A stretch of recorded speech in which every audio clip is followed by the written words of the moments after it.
વ્યવસ્થા અને સંચાલન. ચેપ્ટર નંબર 2 સંચાલનના સિદ્ધાંતો.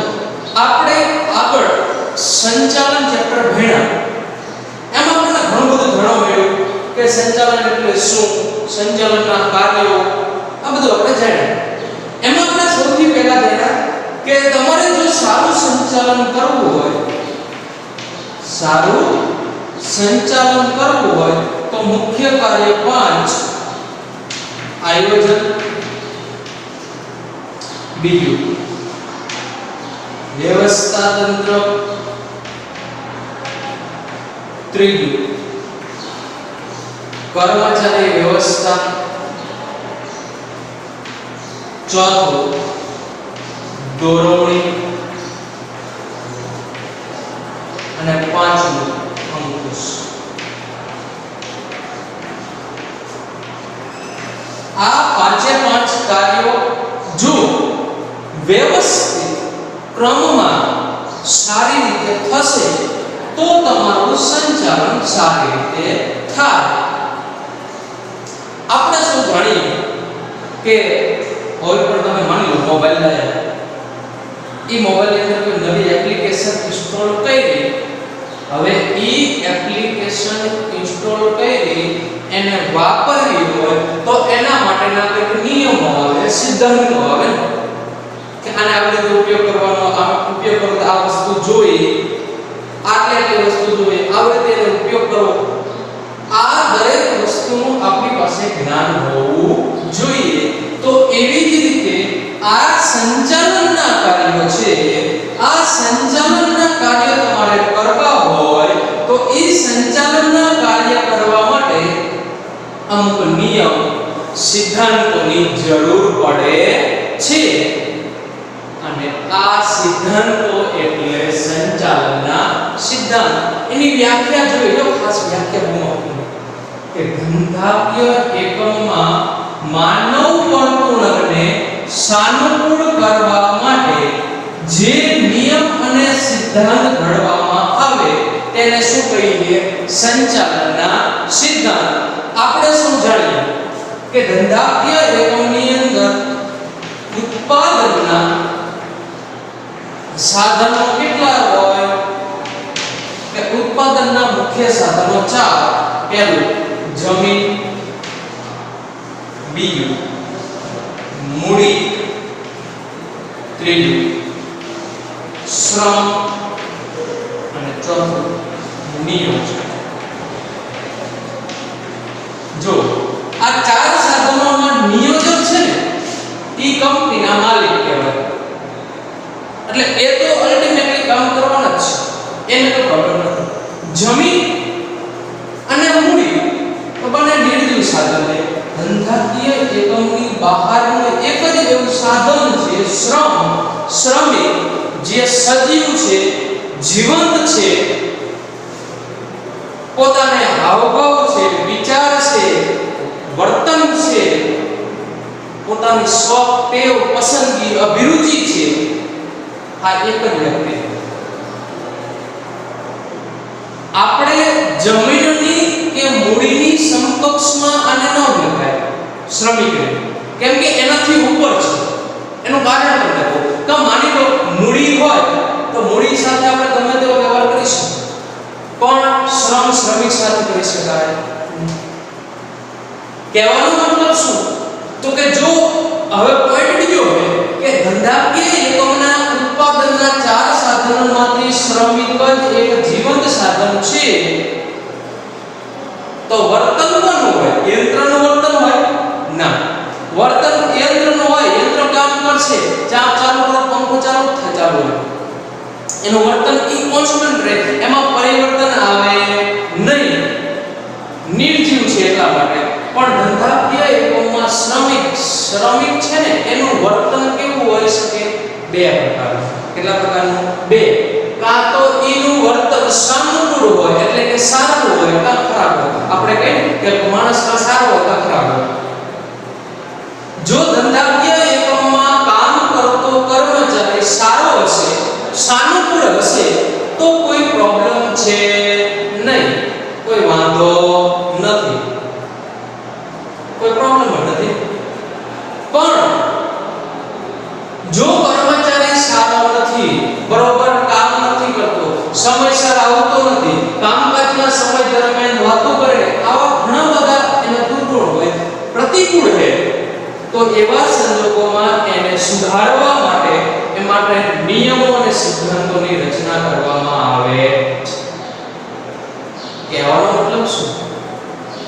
કે ધંધાકીય એકમમાં જો કોઈ કર્મચારી સાનુકૂળ નથી તો એને સાનુકૂળ કરવા માટે આ સિદ્ધાંત વાપરવામાં આવે. એક સિમ્પલ ઉદાહરણ આપું કે માની લો કોઈ સમયગાળા દરમિયાન હું સમયસર સ્કૂલનો સમય હોય, 8:30 નો સમય હોય, હું સમયસર સ્કૂલે આવી જતો હોય તો મને કોઈ નિયમ લાગુ પડે નહીં. પણ હું સમયસર આવતો નથી તો નિયમ લાગુ પડે તો મને દંડ ભરવો. બીજું ઉદાહરણ કે માની લો નિયમ બનાવવામાં આવ્યો કે ક્લાસરૂમની અંદર મોબાઈલનો ઉપયોગ કરવો નહીં. આવો નિયમ બનાવવામાં આવ્યો. હવે જો હું મોબાઈલ ઓફિસ કે સ્ટાફ રૂમમાં મૂકીને જ ક્લાસરૂમમાં જઉં તો મને આ નિયમ અસર કરશે નહીં. એટલે કે આ સિદ્ધાંત મારા માટે નથી. કહેવાનો મતલબ શું? તો કે જો ધંધાકીય એકમમાં એટલે કે જે એકમ છે એ એકમમાં કામ કરતા કર્મચારી એટલે કે માનવો અને એનું વર્તણૂક મતલબ વર્તન સાનુકૂળ સારું હશે તો કોઈ પ્રોબ્લેમ જ નથી. પણ સાનુકૂળ નથી, પ્રતિકૂળ છે, ખરાબ છે, તો સાનુકૂળ કરવા માટે, સારું કરવા માટે જે નિયમ કે સિદ્ધાંત ઘડવામાં આવે કે ઈ ખરાબ છે તો એને સુધારવા માટે આપણે કીધું, હમણાં ઉદાહરણ આપ્યો એ પ્રમાણે કે જો તમે ક્લાસરૂમમાં મોબાઈલ લઈ જશો તો 500 રૂપિયા દંડ થશે. તો કે આ વ્યક્તિ ખરાબ હતો, પ્રતિકૂળ હતો, તો એ પ્રતિકૂળ હતો તો એને સાનુકૂળ કરવા માટે આપણે નિયમ બનાવ્યો, સિદ્ધાંત બનાવ્યો, ઘડવામાં આવ્યો. એને શું કહીએ? સંચાલનના સિદ્ધાંત. ખબર પડી? શું કીધું વ્યાખ્યા? એ ધંધાકીય એકમની અંદર માનવ વર્તણૂકને સાનુકૂળ કરવા માટે જે નિયમ અને સિદ્ધાંત ઘડવામાં આવે એને શું કહીએ છીએ આપણે? સંચાલનના સિદ્ધાંત તરીકે ઓળખવામાં આવે છે. બીજો એક પોઈન્ટ કે સંચાલનની જે વિચારધારાઓ છે ને એ સંચાલનની વિચારધારાઓ જે રજૂ કરે ને, આપણે કેમ માની લો કોઈ અર્થશાસ્ત્ર વિશેનું જ્ઞાન ધરાવતો હોય, એમાં એને માસ્ટરી ડિગ્રી મેળવી તો આપણે શું કહીએ? અર્થશાસ્ત્રી. ગણિત વિજ્ઞાનનું ઘણું બધું નોલેજ હોય તો એને આપણે ગણિત શાસ્ત્રી કહીએ. ભૂગોળનું હોય તો ભૂગોળશાસ્ત્રી કહીએ. એવી જ રીતે જેને સંચાલન અંગેના સિદ્ધાંતો રજૂ કર્યા હોય, જ્ઞાન હોય, તો એને આપણે શું કહીએ? સંચાલન શાસ્ત્રી. શું કહેવામાં આવે છે? એને આપણે સંચાલન શાસ્ત્રી તરીકે ઓળખીએ છીએ. આપણે એક નામ કીધું, હેરોલ્ડ કુંતન. શું કીધું? હેરોલ્ડ કુંતન પોતે કોણ હતા? સંચાલન શાસ્ત્રી. એને સંચાલનની વિચારધારાને શું કીધું છે? જંગલ. શું કીધું? જંગલ.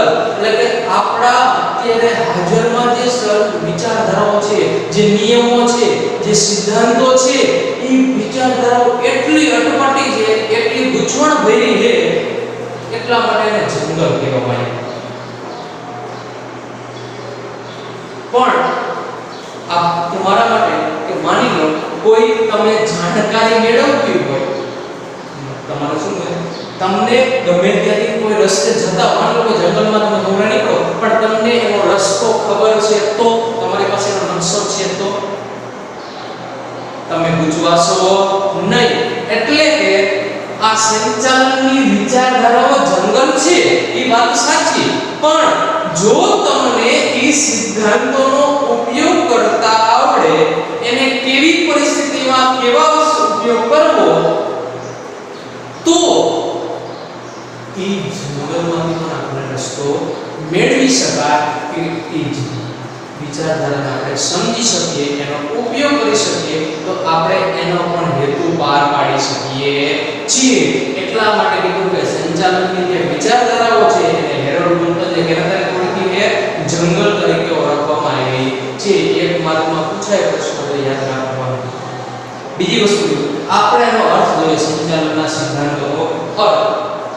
હવે ખાસ વસ્તુ આ ચેપ્ટર થોડું કટકટો અઘરું પડશે એનું કારણ કે આની અંદર જે શબ્દો આવશે જે નામ આવશે એ નામ ટોટલી વિદેશી વ્યક્તિઓના આવશે જે આપણે કોઈ સાંભળ્યા નહીં હોય અને એટલા બધા નામ આવશે આશરે 20-25 નામ આવશે હવે એટલા બધા નામ એક સાથે યાદ રાખવા કઈ વિચારધારા હોય તો અમુક પ્રશિષ્ટ વિચારધારા હોય તો અમુક નામ પ્રશિષ્ટ ના હોય અમુક નવ પ્રશિષ્ટ ના હોય તો એ યાદ રાખવા થોડા અઘરા પડશે પણ યાદ રાખવાનો પ્રયત્ન કરશું એ ત્રણ વાર વાંચશું લખશું પણ આપણે યાદ રહી જશે અઘરું નથી ચેપ્ટર નાનું છે આ ચેપ્ટર આપણે બોર્ડની અંદર 6 થી 7 માર્કમાં પૂછાય એક 3 માર્કનો પ્રશ્ન 2 માર્કનો પ્રશ્ન હોય છે 5 માર્કના પ્રશ્ન પૂછવાની શક્યતા હાવ નહીવત હોય છે હવે આનો ખ્યાલ જોઈએ કે આ શું છે સંચાલનના સિદ્ધાંતો શું છે એના ઉપર આવે તો પહેલો પોઈન્ટ કીધો 2 માર્કમાં પૂછાય કે સંચાલનના સિદ્ધાંતોનો ખ્યાલ જણાવો 2 માર્કમાં પૂછાય તો પહેલો પોઈન્ટ કીધો કે સંચાલનના સિદ્ધાંતો શું છે અનુભવનો નિચોડ જો આ કોઈ એક વ્યક્તિએ નથી આપેલા સિદ્ધાંતો આ ઘણા બધા વ્યક્તિઓ સિદ્ધાંતો રજૂ કર્યા છે અને એને એક ભેગા કર્યા છે એટલે અનુભવનો નિચોડ છે કે મારી કંપનીની અંદર હું સંચાલન કરતો મને એક પ્રોબ્લેમ ઊભો થયો કોઈ માનો કોઈ સિચ્યુએશન એવી નિર્માણ થઈ કે મારે સિદ્ધાંત બનાવવો પડ્યો નિયમ બનાવવો પડ્યો તો એ નિયમ મારી કંપનીમાં આવ્યો તો એ મારા અનુભવનો નિચોડ છે કે મારે આવી રીતે કામ કરવું જોઈએ આવી રીતે કામ કરું તો રિઝલ્ટ સારું આવે છે આ મારા અનુભવના આધારે કીધું ને મારા અનુભવના આધારે નથી કીધું તો આ એ જ રીતે સંચાલનના સિદ્ધાંતો અનુભવનો એક ઉદાહરણ માની લો હું 12માનું બીએ ભણાવું માનો 5 વર્ષથી બીએ ભણાવું તો મારી પાસે અનુભવ છે બીએ 5 વર્ષનો હવે બીએ કેવી રીતે ભણાવો તો વિદ્યાર્થી ઝડપથી સમજી શકશે ઝડપથી એના માઇન્ડમાં ઉતરી જાય એને ઝડપથી રિવ્યુ આવે અને અનુભવના આધારે હું એને ટેકનિક વિકસિત કરું તેના માટે નિયમ બનાવો કે ફરજિયાત આ કરું આ કામ કરું આ દિવસે આવું કાર્ય કરું આ રીતે ચલાવો પડશે આ એના માટે મેં નિયમ બનાવ્યા પણ નિયમ કેના આધારે બનાવ્યા અનુભવના આધારે એટલે કે સંચાલન કરો મેં બીએ ના વિષયનું સંચાલન કર્યું આપણે આગળ ભણી ગયા સંચાલન સર્વવ્યાપી પ્રવૃત્તિ છે દરેક જગ્યાએ ઉપયોગી છે આર્થિક સામાજિક રાજકીય છે બધી જગ્યાએ ઉપયોગમાં કોઈ એવી જગ્યા છે કે સંચાલન ઉપયોગમાં ન બધી જગ્યાએ ઉપયોગ એટલે અનુભવનો શું છે નિચોડ બીજો પોઈન્ટ આ સિદ્ધાંતો માર્ગદર્શિકા છે માની લો બે સિદ્ધાંત બહાર પાડ્યો હવે એ સિદ્ધાંત બીજા વ્યક્તિ કોઈ ઉપયોગમાં લીધો બની શકે એને પણ રિઝલ્ટ આવે અને ન પણ આવે એનું કારણ છે કે આ માર્ગદર્શન પૂરું પાડે તમને રસ્તો બતાવે કે તમારે આવી રીતે કામ કરવાનું ત્યાં જાવ કે ન જાવ એ આપણા હાથની વાત નથી એને જતી વખતે શું કરવું કેવી રીતે કામ કરવું એ આપણા હાથની વાત માર્ગદર્શન પૂરું પાડે તમને રસ્તો બતાવે એ રસ્તા ઉપર કેવી રીતે ચાલવું એ આપણે નક્કી કરવાનું એટલે એવું નથી કે તમે આ સિદ્ધાંતનો ઉપયોગ કરશો એટલે ફરજિયાત તમે હેતુ સિદ્ધ થાય જ એ બની શકે ન પણ બને માની લો તમને કોઈ એક સિટીથી કોઈ સિટી A થી સિટી B એટલે કે એક ગામથી બીજા ગામ તમારે જવું છે માની લો હવે ઈ જવા માટે તમે કોઈને રસ્તો પૂછ્યો તેને બતાવે આ રસ્તે સીધા જાઓ પછી ડાબો જમણો કરજો તો રસ્તો તમને બતાવે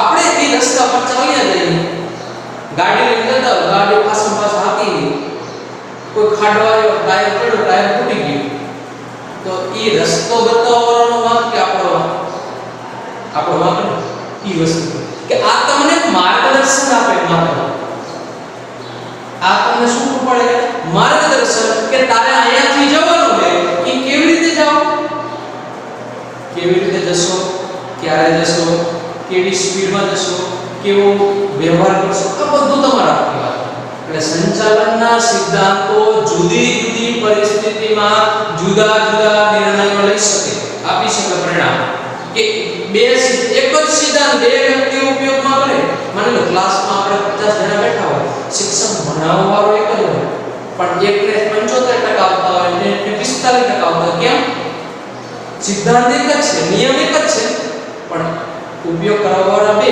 પરિસ્થિતિ બેની અલગ છે એટલે પરિણામ પણ શું આવે અલગ અલગ એટલે આ સિદ્ધાંત માર્ગદર્શન પૂરું પાડે આગળ કીધું આ સિદ્ધાંત વ્યવહારુ છે વ્યવહારમાં આપણે એનો ઉપયોગ કરી શકીએ એવા સિદ્ધાંત ઘણા બધા સિદ્ધાંત એવા હોય કે જેનો તમે વ્યવહારમાં ઉપયોગ કરી શકતા નથી દાખલા તરીકે ન્યૂટનના ગતિનો પહેલો ત્રિકોણનો જે પણ નિયમ હોય આપણે ઉપયોગ કરી શકીએ ખબર છે આ નિયમ છે આ છે આપણે એનો ઉપયોગ કરતા વૈજ્ઞાનિકો કરે આપણે નથી કરતા પણ બીજા કરે છે વૈજ્ઞાનિકો કરે મતલબ પાઈ બરાબર 22 આ જે રકમ થતી હોય એ રકમ આપણે આ નિયમ ને આ સિદ્ધાંત કે આટલા રકમ લખો આપણે એનો ઉપયોગ કરીએ તો કે નથી બીજા લોકો કરે વૈજ્ઞાનિકો કે સંશોધકો કે જે શોધ કરતા હોય એ કરે પણ આપણે એનો ઉપયોગ કરીએ પણ આ સંચાલનના સિદ્ધાંતો એવા છે જે વેપારમાં ઉપયોગમાં આવે દરેક વ્યક્તિનો ઉપયોગ કરી શકે મારા ઉપયોગ હું કરી શકું સંચાલન મારે બીએ કરવાનું હોય બીજો કોઈ વ્યક્તિ હોય તો એ અર્થશાસ્ત્રનું કરશે કોઈ વ્યક્તિ ધંધાનું કરશે કોઈ નોકરીનું કરશે વ્યવહારનું અને છેલ્લે કીધું પોઈન્ટ કે આ સિદ્ધાંત કેવો છે પરિવર્તન કરી શકાય રૂપાંતર કરી શકાય જેટલું કરવું એટલું માની લો બે સિદ્ધાંતો તમને નામ દો એક વેતનના સિદ્ધાંત મુખ્ય બે એક સમય અનુસાર અને કાર્ય અનુસાર સમય અનુસાર મતલબ સમયના આધારે વેતન મળે કાર્ય અનુસાર મતલબ કામના આધારે વેતન મળે આ બે સિદ્ધાંત છે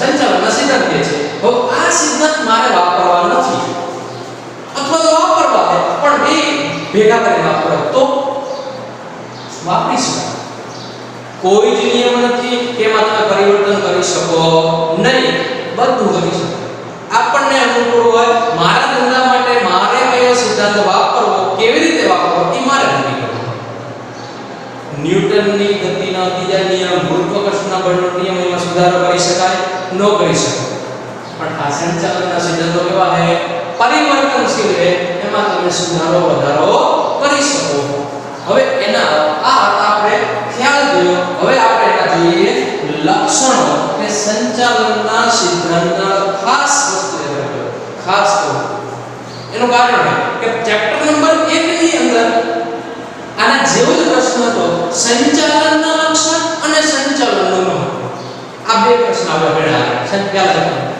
એવો જ પ્રશ્ન છે પણ પ્રશ્ન શું છે સંચાલનના સિદ્ધાંતોના લક્ષણ અને સંચાલનના સિદ્ધાંતોનું મહત્વ એટલે ખાસ વસ્તુ યાદ રાખવાનું કે સંચાલનના સિદ્ધાંત પૂછે પ્રશ્ન વાંચવાનો કે કયો પ્રશ્ન પૂછ્યો છે સંચાલનના સિદ્ધાંતના લક્ષણ પૂછ્યા છે કે સંચાલનના લક્ષણ પૂછ્યા છે જો સંચાલનના લક્ષણ હોય તો ચેપ્ટર નંબર 1 માં આવે અને સિદ્ધાંતના આવે તો ચેપ્ટર નંબર 2 ના એટલે બે વસ્તુ અલગ છે ઘણા બધા વિદ્યાર્થીઓ પરીક્ષામાં ભૂલ કરે કે ભૂલ થવી જોઈએ નહીં સંચાલનના લક્ષણો પૂછાય અથવા તો એને સંચાલનનું સ્વરૂપ જણાવો તો એ પણ પૂછાય છે પહેલું જ લક્ષણ છે સાર્વત્રિક સ્વીકૃતિ સંચાલનનું લક્ષણ આપણે ભણ્યા પહેલા ખબર હોય તો સાર્વત્રિક દરેક જગ્યાએ ઉપયોગમાં આવે કોઈ એવી જગ્યા નથી કે જ્યાં સંચાલન ઉપયોગમાં ન આવતું હોય આર્થિક સામાજિક સાંસ્કૃતિક શૈક્ષણિક બધી જગ્યાએ ઉપયોગમાં શિક્ષણમાં લઈ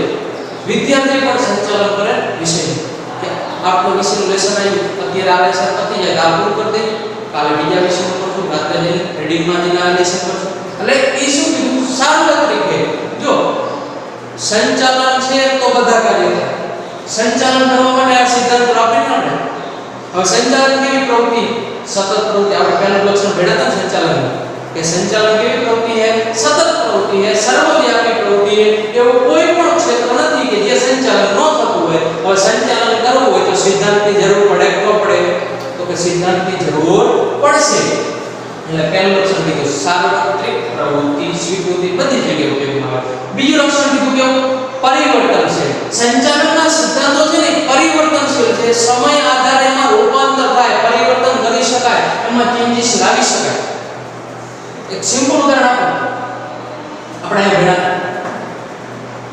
સમય આધારિત કાર્ય અનુસાર જે ઉદાહરણ આપ્યું તમને કે ઈ બે વેતન પ્રથા છે એમાં આપણને અનુકૂળ એવો ફેરફાર કરી શકીએ હું એમ કહું કે મારે સમય આધારિત અને કાર્ય અનુસાર બેનો મિક્સ કરવું હોય તો કરી શકાય દાખલા તરીકે કે તમારે પહેલી 5 કલાકનો તમારે પગાર આપવા મળશે. એટલે પેલી 5 કલાકનો આ પગાર મળશે.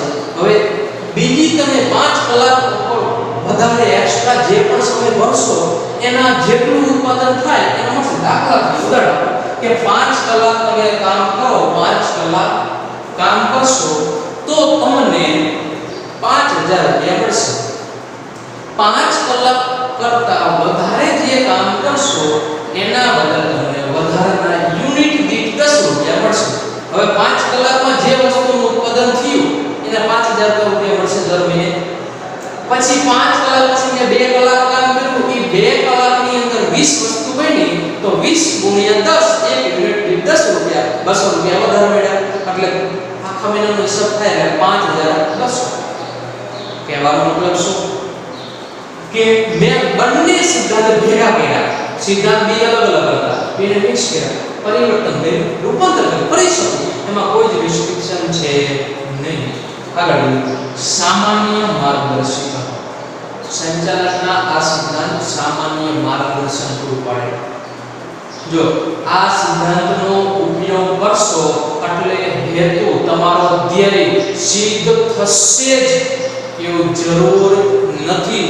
એવું ન હોય કે તમે વાપરો સિદ્ધાંતથી તમે ધ્યેય સિદ્ધ કે કઈ ન કરો વેરિયેબલ શિક્ષક ભણાવી દે એટલે તમે પાસ થઈ જ જાવ એવું બને ન બને. સામાન્ય માર્ગદર્શિકા એ તમને માર્ગદર્શન પૂરું પાડે.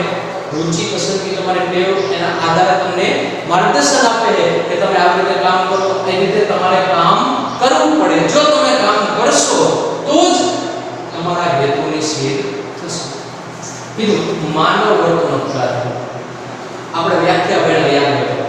અંધાકીય એકમમાં માનવ વર્તણૂકને સાનુકૂળ કરવા માટે.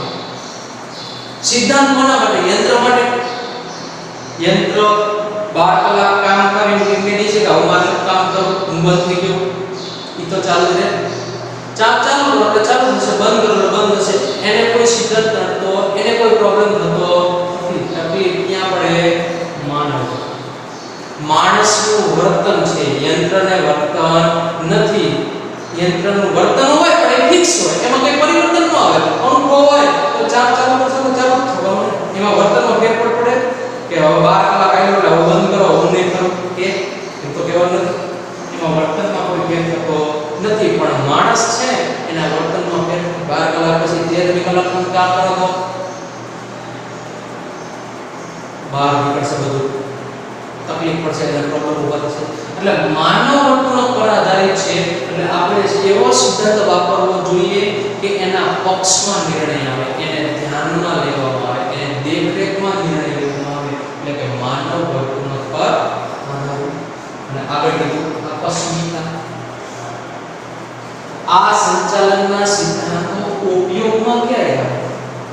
આકસ્મિક પરિસ્થિતિમાં. કેવી પરિસ્થિતિમાં? આકસ્મિક. અચાનક એવી પરિસ્થિતિનું નિર્માણ થાય ને ત્યારે જ આ સિદ્ધાંતનો ઉપયોગ કરવામાં આવે. દરરોજ ઉપયોગ ન કરતા. અમુક સિદ્ધાંત એવા હોય, આમ ઘણા બધા સિદ્ધાંત એવા પણ દરરોજ ઉપયોગમાં આવે. પણ આકસ્મિક પરિસ્થિતિમાં પરિણામ સારું હોય છે.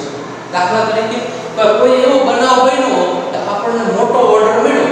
તો મોટો ઓર્ડર લેવો હોય તો આપણે ઓર્ડર લઈ લીધો. માની લો આપણે દરરોજની 100 વસ્તુનું ઉત્પાદન કરીએ અને કોઈ ગ્રાહક આવ્યો, મારે આજે 130 વસ્તુ જોઈએ, આજે જ ઓર્ડર જોઈએ, મને આપો. આપણે ઓર્ડર લઈ લીધો. હવે વસ્તુ દરરોજ કેટલી બને? 100. એને ઓર્ડર કેટલો દેવાનો? 130. આપણી પાસે સ્ટોક એ નથી તો આપણે કર્મચારીઓને જણાવવું પડશે કે આપણે જો ઓર્ડર આટલો લીધો છે, 100 વસ્તુનો ઓર્ડર આપણે ઉત્પાદન કરીએ છીએ, 130 નો ઓર્ડર છે, આજે આપણે એને પૂર્ણ કરવાનો. તો પૂર્ણ કરવા માટે હવે આપણે પ્રોત્સાહિત કરશું. આ સિદ્ધાંતની વાત કરો તમે. આકસ્મિક પરિસ્થિતિનું નિર્માણ થયું, દરરોજ એવો ઓર્ડર ન થતો, ક્યારેક બને તો આપણે કહીશું કે તમે જે વધારાનું કામ કરશો ને એમાં જે નફો થશે એ 50% તમારો, 50% અમારો. તો કર્મચારી કામ કરવા ઉત્સાહિત થાય કે ન થાય? આ આકસ્મિક પરિસ્થિતિનું નિર્માણ થયું તો એ પરિસ્થિતિમાં પણ આ સિદ્ધાંત પરિણામ હોય જ ન. એટલે એ પ્રશ્ન સંચાલનના લક્ષણો પૂછાય, સિદ્ધાંતોના લક્ષણો પૂછાય. ખાસ સંચાલનના લક્ષણો પૂછાય તો સંચાલનના સિદ્ધાંતોના લક્ષણો પૂછાય તો બે ક્લેરિફાઈ કરવા જોવાનું કયા ચેપ્ટરનો પ્રશ્ન પૂછાય તો 3 માર્કમાં મોસ્ટલી પૂછવામાં આવે છે 3 માર્કની અંદર કેટલા લખવાના 4 સિદ્ધાંતની સમજૂતી આપવી પડે આપણે ખાલી મુદ્દા લખ્યા છે પણ મુદ્દા ચાલે નહીં એની પરફેક્ટ સમજૂતી આપવી એના પછીનો પ્રશ્ન આપણો છે સંચાલનનું સિદ્ધાંતોનું મહત્વ આ પણ કેટલા માર્કમાં પૂછાય 3 માર્કમાં આની અંદર કેટલા મુદ્દા લખવાના કે સંચાલનના સિદ્ધાંતોનો ઉપયોગ કરશો તો આપણને શું ફાયદો થશે એનું મહત્વ કેવો ફાયદો થાય તો પહેલો જ ફાયદો છે સંચાલકની કાર્યક્ષમતામાં વધારો પહેલો તો આ સિદ્ધાંતોનો ઉપયોગ પણ કરે સંચાલક કર્મચારી નથી કરતા કર્મચારી પર એનો પ્રયત્ન કરવામાં આવે આ સિદ્ધાંત મુજબ તમે કામ કરો પણ ઉપયોગ કોણ કરે સંચાલક તો કોની કાર્યક્ષમતા વધે સંચાલક કે સંચાલકનું કામ ઘટી જશે આપણે કોઈ સિદ્ધાંત બનાવ્યો કે કામકાજ દરમિયાન મોબાઈલનો ઉપયોગ કરવો નહીં નહીંતર પેનલ્ટી થશે અને કોઈ કર્મચારી કામકાજ ઉપર દરમિયાન મોબાઈલ વાપરશે નહીં તો કામ થવાનું ન થવાનું એને સંચાલકે ધ્યાન કેવું રાખવું પડે ઓછું એટલે એની કાર્યક્ષમતામાં શું થાય વધારો જે સમય માટે એને ધ્યાન દેવું પડતું એ સમય એનો બચી જશે બીજી જગ્યાએ કામ કરી શકશે બીજો સાધનનો શું ઉપયોગ કરી શકાય ઇષ્ટતમ ઉપયોગ કે કયું સાધન હવે પોતે નવરો બેઠો તો પોતે પણ કામ કરશે એ સમયમાં બીજું કામ કરી શકે કોઈ કર્મચારી ફ્રી છે એનો ઉપયોગ કરી શકશે વધુને વધુ ઉત્પાદન કેવી રીતે થાય કોઈ યંત્ર નવું હોય એના માટે કર્મચારીની નિમણૂક કરશે કર્મચારીને ગોઠવશે એટલે સાધનનો કેવો ઉપયોગ કરી શકાય મહત્તમ ઉપયોગ કરી શકાય અગર તો વૈજ્ઞાનિક અને તાર્કિક નિર્ણય આ બહુ મહત્વનો હોય કે જે સંચાલનના સિદ્ધાંતો છે ને એ આડેધડ નિર્ણય નથી લેતા પરફેક્ટ કે જો તમે આ સિદ્ધાંતનો ઉપયોગ કરશો આ નિયમ બનાવશો તો એનું પરિણામ આવું જ આવશે પરફેક્ટ જો તમે કાર્યાનુસાર વેતનનો સિદ્ધાંત અપનાવશો તો આટલો ખર્ચો થાય આ વૈજ્ઞાનિક દૃષ્ટિકોણ મતલબ કારણ સાથે કે આવું બન્યું એનું કારણ આ જ છે અથવા તો આવું થશે તો આવું બનશે પરિસ્થિતિ જો વરસાદ પડશે તો રસ્તા ભીના થયા પહેલા વૈજ્ઞાનિક કારણ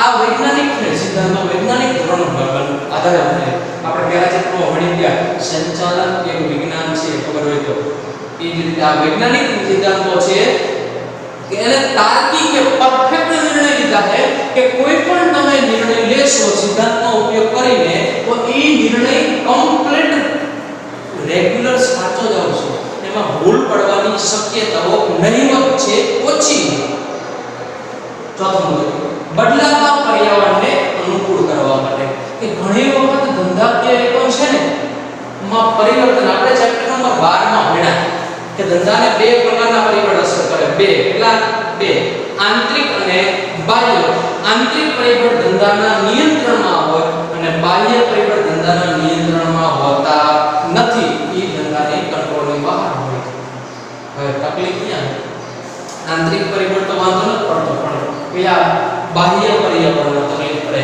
કયા પરિબળ આર્થિક સામાજિક રાજકીય સાંસ્કૃતિક આ બધા આપણે ભણ્યા હતા 12મા ચેપ્ટરની અંદર ખબર હોય તો આ પરિબળોમાં સુધારો થાય આ સિદ્ધાંતો છે ને કે આપણને મદદરૂપ થશે કે જો આવો પરિવર્તન આવ્યો હોય તો તું તારા ધંધામાં આવો પરિવર્તન કર આવો નિયમ લાય તો એમાં પરિવર્તન આવશે તો એ આપણને નડશે નહીં આપણા માટે અનુકૂળ બની જાય આપણા માટે તકનું નિર્માણ થાય અને આપણને ફાયદો થાય સામાજિક જવાબદારી આપણે સૌ જાણીએ દરેક ધંધો નો ઉદ્ભવ વિકાસ અને અંત ક્યાં આવે સમાજ એનો ઉદ્ભવ એનો અંત એનો વિકાસ સમાજમાં જ આવે આપણે સૌ જાણીએ એમાં કામ કરતા કર્મચારી ક્યાં આવે સમાજમાં એને કાચો માલ પૂરો પાડનાર વ્યક્તિ સમાજમાં ખરીદનાર ગ્રાહક સમાજમાં એના માલિકો ક્યાં થશે સમાજ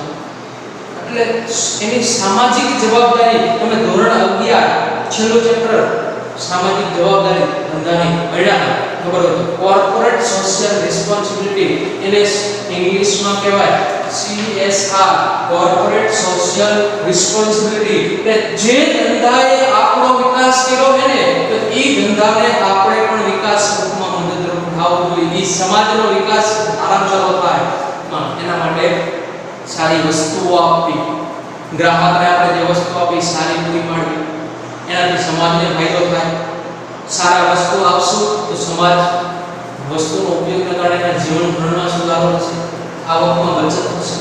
યોગ્ય ભાવે આપવી, આ બધી સામાજિક જવાબદારી અને એના માટેના સિદ્ધાંતને અપનાવવા જોઈએ. અને છેલ્લો મુદ્દો છે સંશોધન, તાલીમ અને વિકાસ, કે ધંધાકીય એકમની અંદર દર દિવસે નવા સંશોધનો થાય, કર્મચારીઓને તાલીમ અપાય, અધિકારીઓનો વિકાસ કરવામાં આવે અને એ બધું કાર્ય કરવા માટે આ સંચાલનના સિદ્ધાંતો શું બને છે? મદદરૂપ